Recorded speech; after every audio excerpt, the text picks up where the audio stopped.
আজকে আমাদের বাসায় রাতের ডিনারে ছিল হচ্ছে তোমার মটরশুঁটি কচুরি।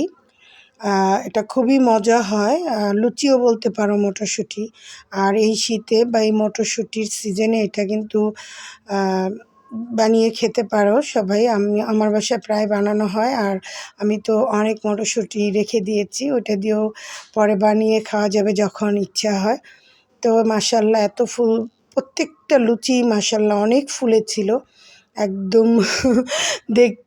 দেখেই মন ভরে গিয়েছিল। আর রুটি, লুচি, পরোটা, যে কোনো জিনিস ফুললে ভালো লাগে, খেতেও ভালো লাগে, দেখতেও ভালো লাগে।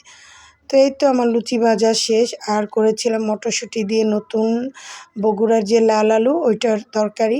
এটাও এত মজা হয়েছিল, বেশি কিছু করিনি কারণ রাতের খাবার, আর সাথে সালাদ করেছিলাম। তারপর ভাইকে দিলাম, আর আমি নিজের প্লেটেও নিয়ে নিচ্ছিলাম। তো আমার ভাই খেয়ে কি বলে দেখো তোমরা। ও বলতেছিল অনেক সুন্দর হয়েছে আর মজা হয়েছে। খুব ভালো হয়েছে। তো আমার সব খাবারই সবসময় অনেক পছন্দ করে। তা আমিও খেতে বসে গেছি। এই দেখো ভিতরে এত সবুজ আর এত ফুলকো ফুলকো লুচি হয়েছে, কি বলবো। তো এই তো আলহামদুলিল্লাহ, যা দিয়েই খাই না কেন আল্লাহর কাছে লাখ লাখ শুক্রিয়া। তো সবাই ভালো থাকবা, সুস্থ থাকবা। Thank you for watching.